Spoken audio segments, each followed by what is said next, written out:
the most important thing about these movies is about who you were when you saw them, who you were with, what was going on in your life. Very And the true. reason why we love these movies that arguably are just clip fests is because they're a souvenir of this time that was important to you.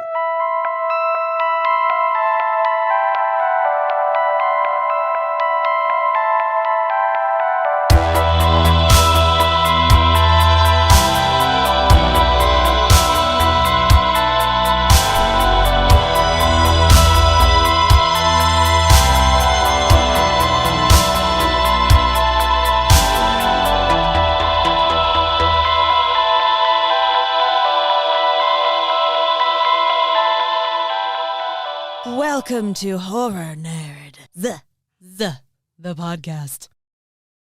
Hey, Sam, Hey, B. are you ready to go in search of darkness today? I see what you did there. Yes, I am. I live in search of darkness.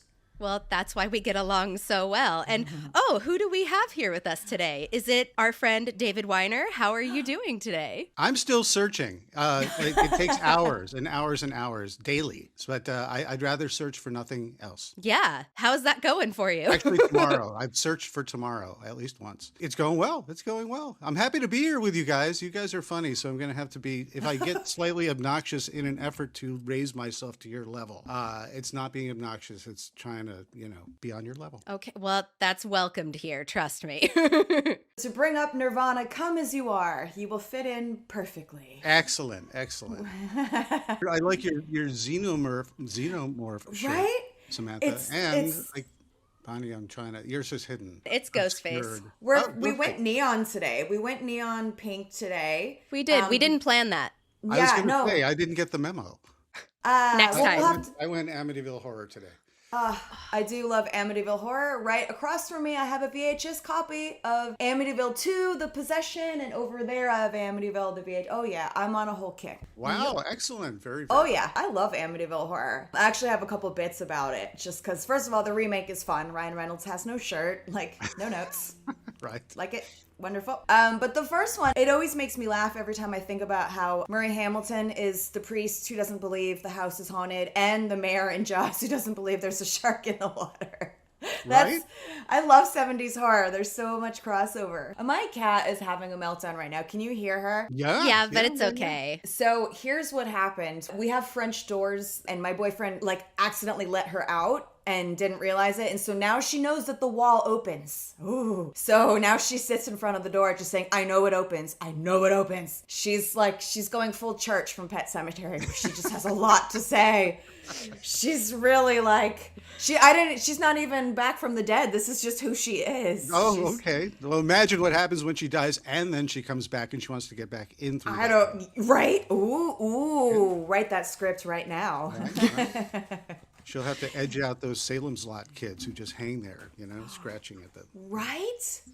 She would, though. Gosh, Sam, I'm feeling like David might need to do a Type 5 on your show sometime. The Yeah. live show. Honestly. The caffeine, kicked in, so it's not really me. It's my coffee speaking. And we can Cheers. call your... Oh my gosh, I almost used my Portland Starbucks mug. Anyway, we can call your set In Search of Punchlines. Oh, hey. Yeah. I like that. That'd be I really like good. that. Thank goodness this is a horror comedy show. Otherwise, I don't know what we'd be doing right now. Otherwise, it'd be a little weird. It's more fun. It I is. think so. I think It so. is. So what's your Yeah. favorite horror comedy then? Oh, oh boy. This is when the guy who has done 25 hours of movies where each movie has 75 movies. I'm like, dial tone. I have so many favorites, which is why it's really, really, really tough. I could just say Ghostbusters, but I don't think that's a horror movie. I could say that it counts. is Saturday the 14th, but that really isn't true. But it's so fun. In terms of the funniest one, it would have to be the obvious. What is obvious to me is Young Frankenstein. But no, see, I'm already arguing with myself. This is how it works. I take that back. It's Abbott and Costello Meet Frankenstein.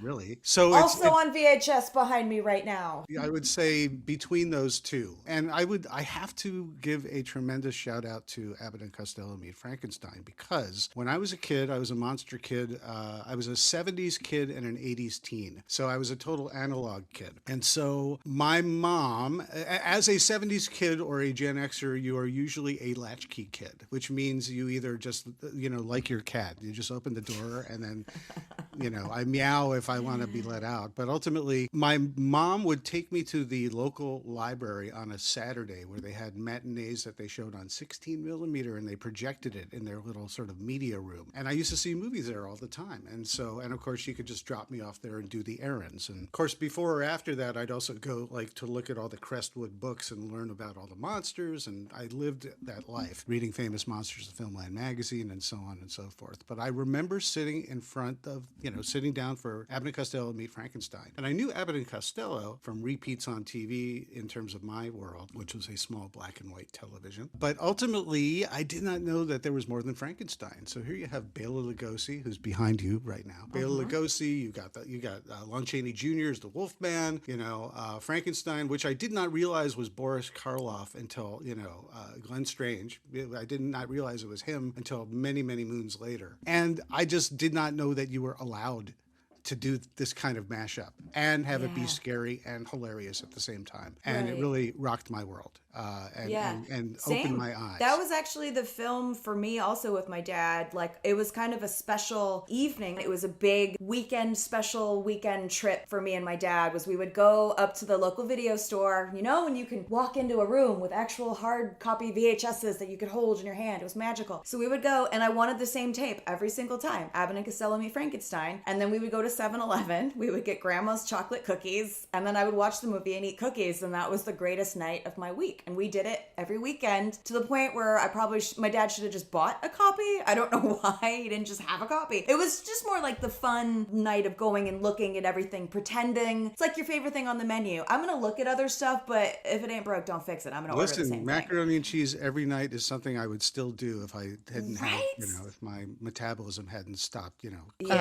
long time ago. Preach. I don't do the grandma's cookies anymore either, unfortunately. But we smell them. We smell them and pretend as we eat a bite of broccoli. Yeah. And the other thing that I'll say, are you familiar with a place called Old Town Music Hall in El Segundo? No. Tell me. It's a beautiful theater. It's like an old silent film theater that's beautifully restored. There's a massive organ, like a Wurlitzer organ, and they do all kinds of incredible screenings. And I've had the pleasure of introducing a few. I got to introduce Halloween and Dracula and all of those. But when I saw Abbott and Costello Meet Frankenstein on the calendar, I'm like, oh my goodness, I have to come to that. And Costello's daughter was there. A lot of his family were there, and they were just the loveliest people, and they shared stories, and it was just such a magical event to see this film. I mean, what year did it come out? 1950s.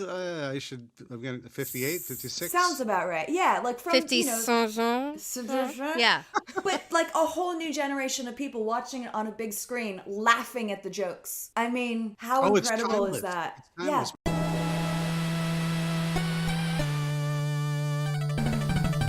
Hey nerds.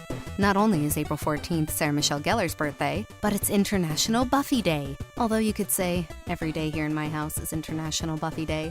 And what better way to celebrate than with a streaming marathon and the chosen roller blend from the Magic Oil Box. With a powerful combination of frankincense, orange, and cedarwood, it certainly packs a punch. And it's perfect to take with you while you patrol the cemeteries or slay some shopping at the mall. The chosen ones, aka you, our listeners, can take 15% off any order all year long with code SLAYNERDS15 at checkout. So make your choice. Are you ready to smell good?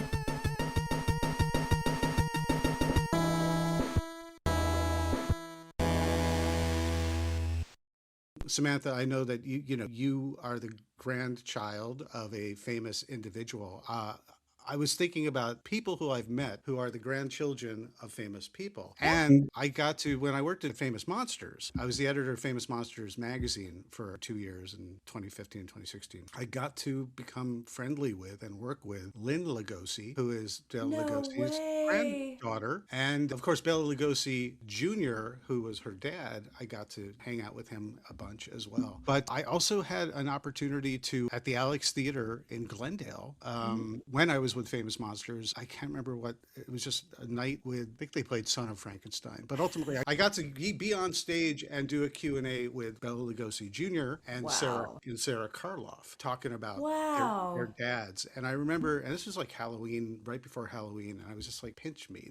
This is heaven for me. But I just thought, how cool is it that this legend of my childhood, I get to be like, with Lynn Lugosi, where she gives me a call and it's like, hey, David, can you help me with this? Or I'd like your perspective on that, or whatever it was. I was just like, what an honor, and how cool is that? Because I get to talk to a lot of famous folks just for my job, and I get to work with a lot of relatives of famous folks as well for my job. But what's important to me is, because even though the kid in me is starstruck, I get to see the human beings who are just cool folks that I'd want to just hang out with and have a coffee or a drink with, and 99% of them are just super cool human beings. So it's kind of fun. I actually have a famous kid story, and it's how Samantha and I met. We met through a documentary that I worked on, and one of the other producers was friends with Samantha. And one of the people in that documentary was Victoria Price. And that was really cool. And then a couple summers ago, we were at Midsummer Scream in Long Beach, and she was there. And I happened to be wearing my t-shirt with Vincent Price, but it said Vincent the Vampire Slayer from my favorite horror movie, which is The Last Man on Earth. And I used to watch that every year on Halloween with my dad when I was growing up. But I got to meet her, and I'm wearing the shirt. I said, I swear I didn't plan this, but I was working on the documentary, and I said, like, this movie was such a big part of my childhood with your dad, and my dad's no longer around. So it's just really cool that, like, this movie with your dad was such a big part of my childhood. So, like, it was a cool moment. But this is like the weirdest, wildest world that we live in, where we get to meet all these incredible people and have those human moments. It's so cool. Truly.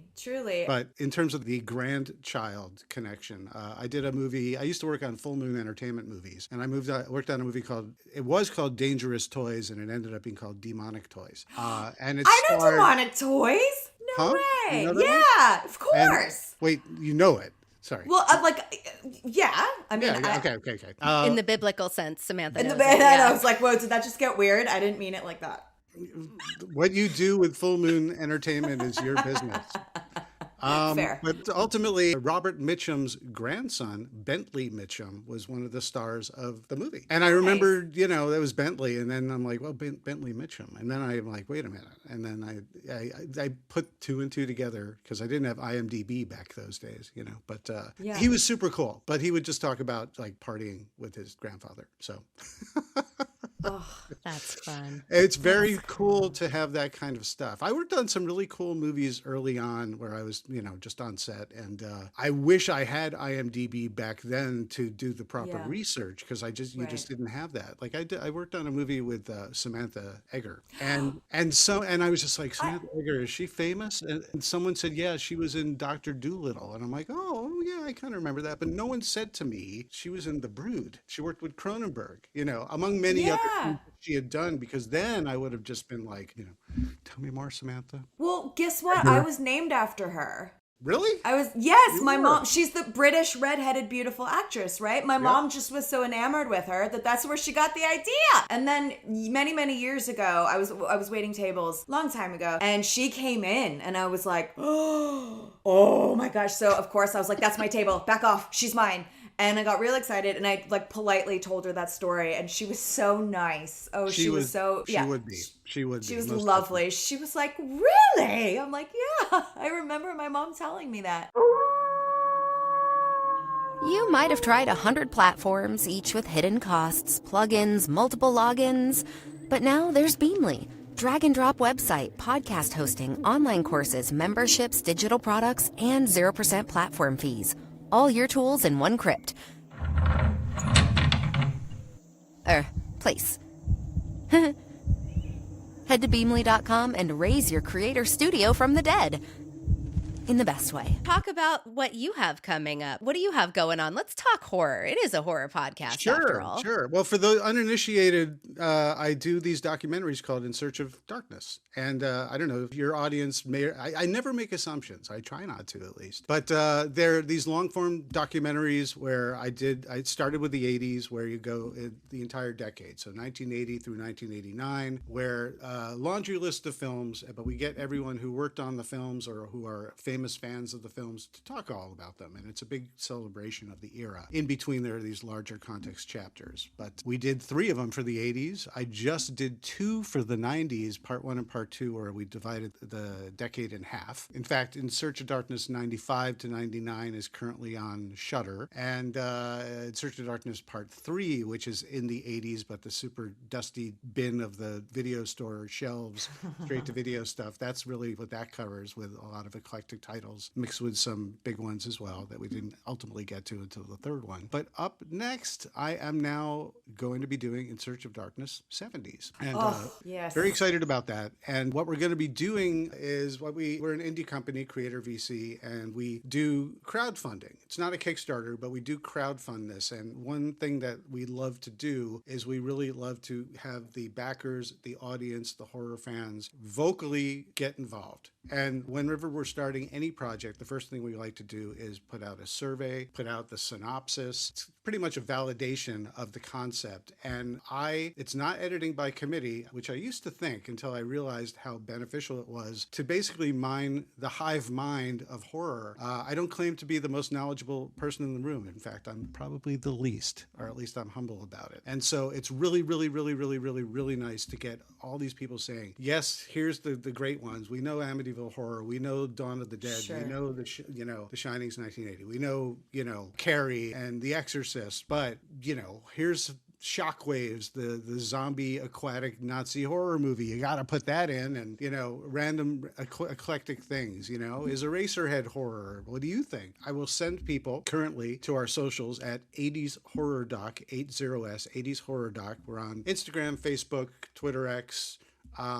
We're even on Blue Sky, even though it's a bit crickets there for us. And find us, and you'll find links to be able to fill out the survey. And I'd love to hear from everyone and share the ideas of what your favorite 70s horror movies are, but also if you have ideas for chapters that you really, really would like to see. I list a bunch of potential chapters and what they would be about, but you guys ultimately get to vote for it. I will now know if you say this is one of my favorite chapters that I hope you do. I'll have the proof in the pudding with a little pie chart and a little, the results of the survey. That's awesome. Yeah. I'll make sure we have all the links in our show notes. So we'll make sure everybody can find you. And as a proud backer of the 1995 to 1999, I'm really excited to watch it. I actually found your stuff through one of my friends who listens to our show, who gave me the first half of the 90s. She got an extra copy and was like, you have to check this out. And I was watching it and going, yeah. And so she was telling me about it. And I said, this is amazing, because she knew I worked on a horror documentary and that I would like this. And I met her through not horror, through voiceover, my day job. So it's just a weird how we all find each other in this big, small world. But yeah, it's fascinating to watch, just to see stuff that I had never even heard of, like showcased and featured, and how in depth everything really is. It's so impressive. And I'm not just saying that because, you're my friend that I've known for a couple of months,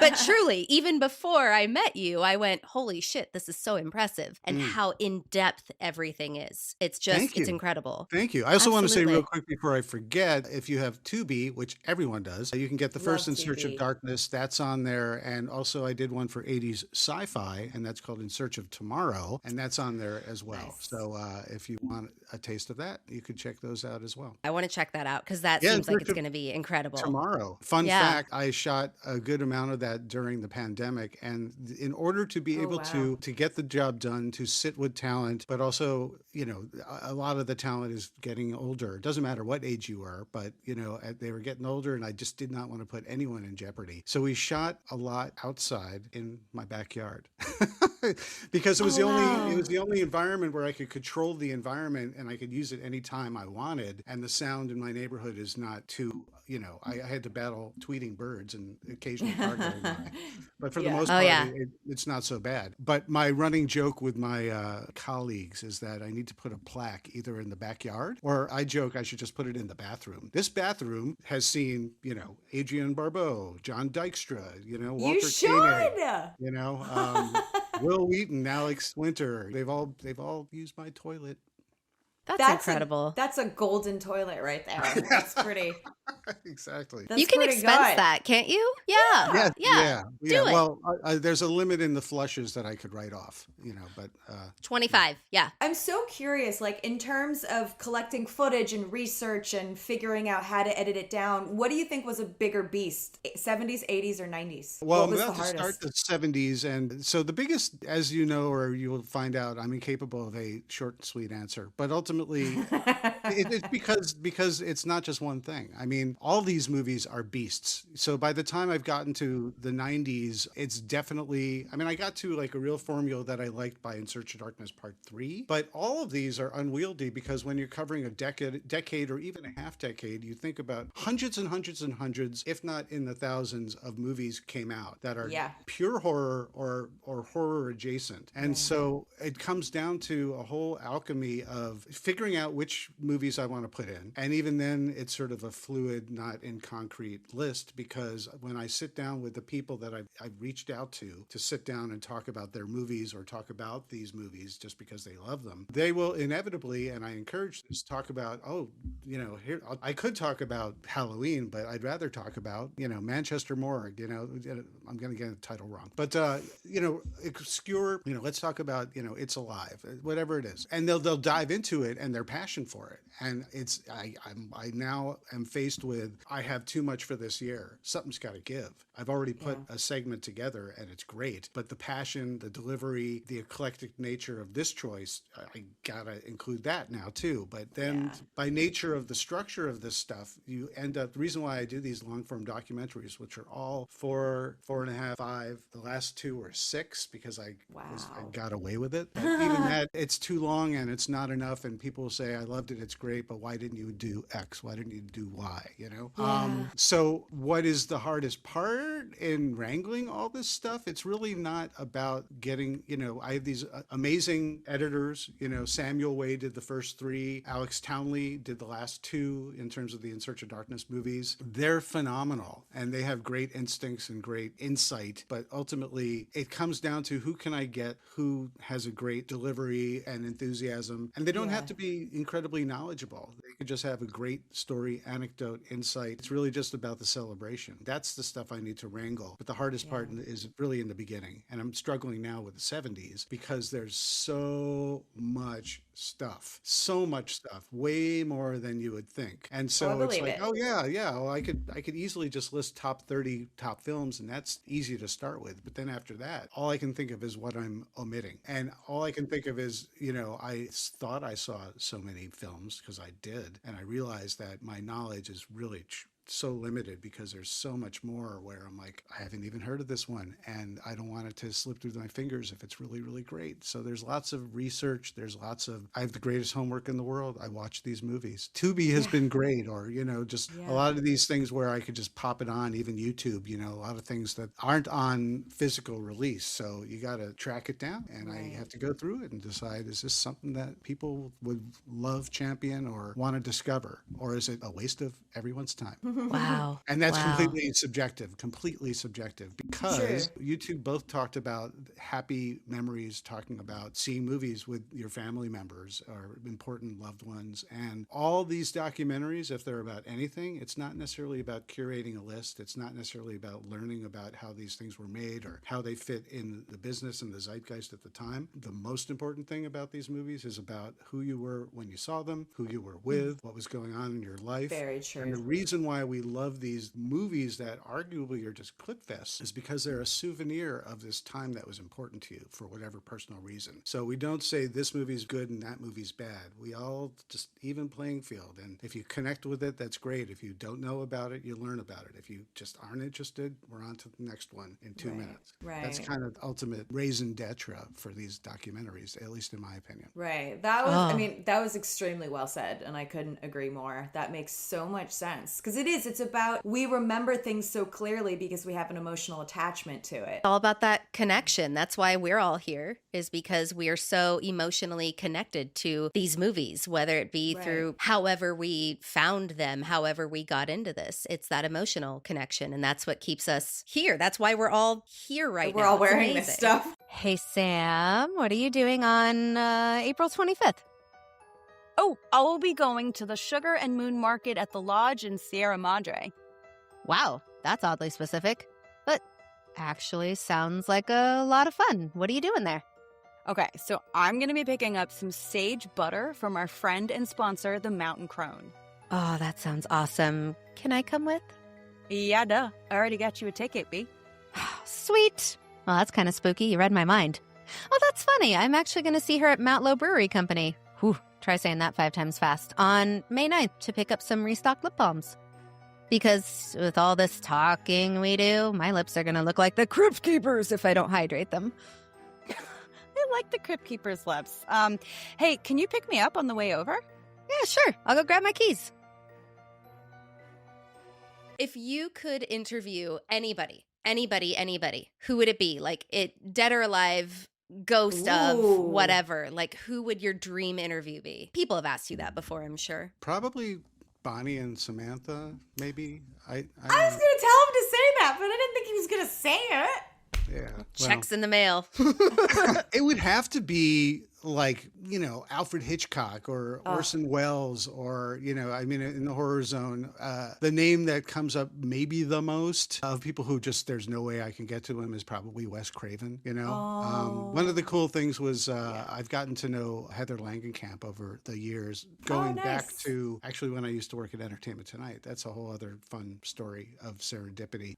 But she talks so lovingly about Wes Craven. And actually when Wes Craven passed away, I already had done stuff with her for Entertainment Tonight, and so for when I was now with Famous Monsters, I hesitated at first, but I reached out to her and I just said, if you want to write some personal note about, testimonial to Wes when he passed, if you're interested in doing that, and I totally understand if you don't want to do it. She's like, I'd like to do that. And so I put that in Famous Monsters, and that was really cool. That's awesome. That's She seems incredible. really warm and lovely. She really does. She's very maternal. It's really, Yeah. That's the vibe. in a great way, not in like mom tells you what to do, but she's got a maternal vibe to her. And she's been super, super cool. I mean, I once had lunch with her where I was ultimately asking her if she wanted to go to this thing called the Silver Scream Fest that we were doing for Famous Monsters, and it was up in Santa Rosa. Actually, I'm going to even change my story, but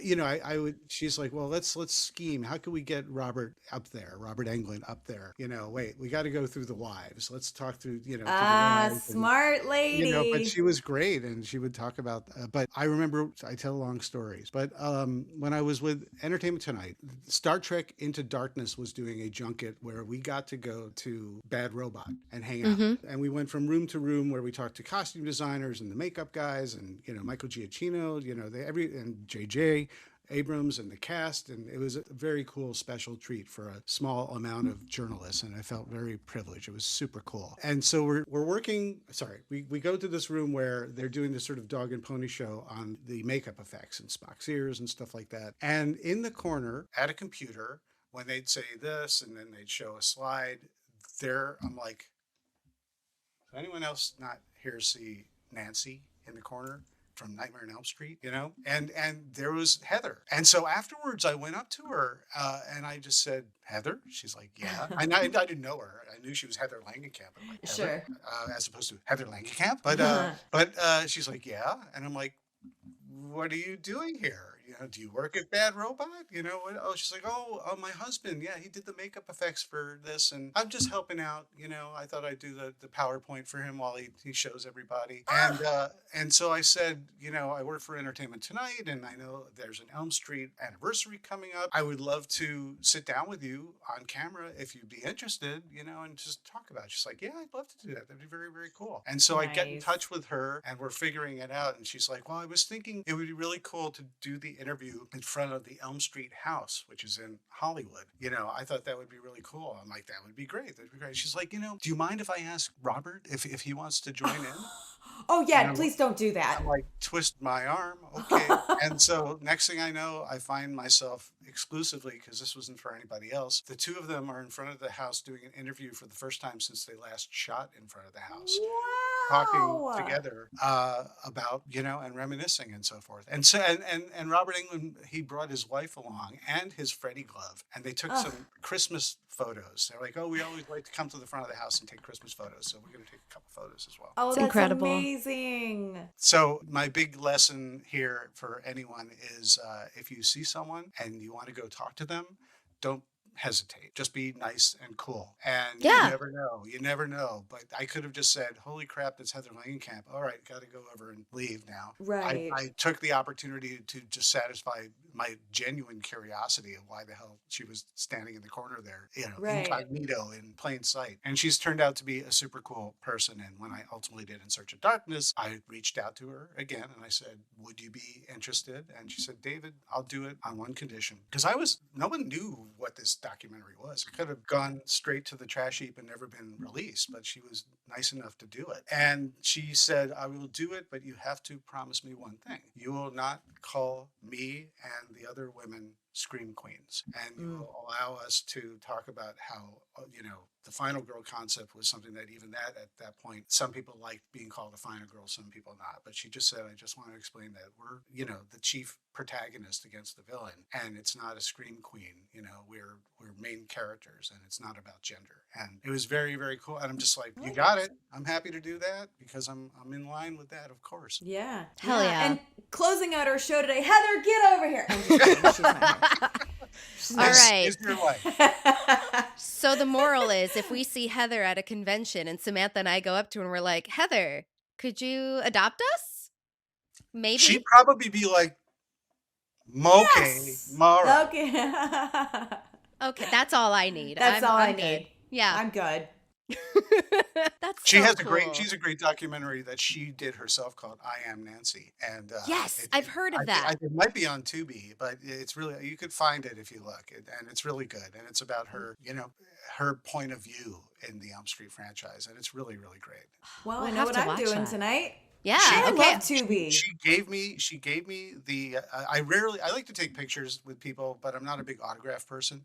She gave me Same. a copy of it, and she's just like, do you want me to sign it? And I was like, okay, sure, yeah. She's like, okay. She wrote, David, you owe me $10. Heather Langenkamp. That's Incredible. a personal. That's a note from a friend. That's not even an autograph at that point. Yeah.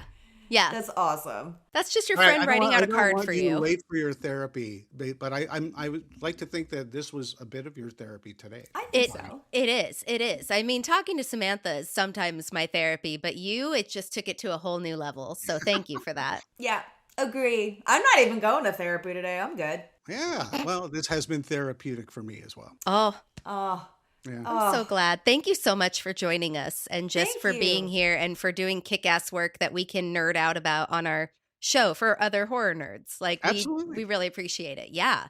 And if Well, you I ever want to appreciate come you- back again, please do. Down the road when we're doing the pre-sale for In Search of Darkness 70s, or we're doing the final sale, I'd be happy to come on again and crow about 70s horror. that would be great. And then get really tangential. My friend Danny was producing a documentary on this place called Spooky World, which is the first ever horror-themed amusement park. And they were going to be doing a panel about it. Danny calls me and he says, hey, so a bunch of us are going out to Buco de Beppo before the panel. Oh, and Kane Hodder is coming with us. Do you want to join us? That's Jason Voorhees, you guys. That is the actual Jason Voorhees. I said, I'm sorry, we're having meatballs with Jason? Yeah, I can make it. We get there and Kane shows up late and he says, sorry, I'm late, everybody. My Uber driver got a ticket on the way over. Now, I had what was either the best moment of my life or the worst. Because I say, oh no, I hope she didn't get in Uber trouble. And he looks at me, holding a knife, and says, please tell me you're not a comedian. I said, oh, but I am.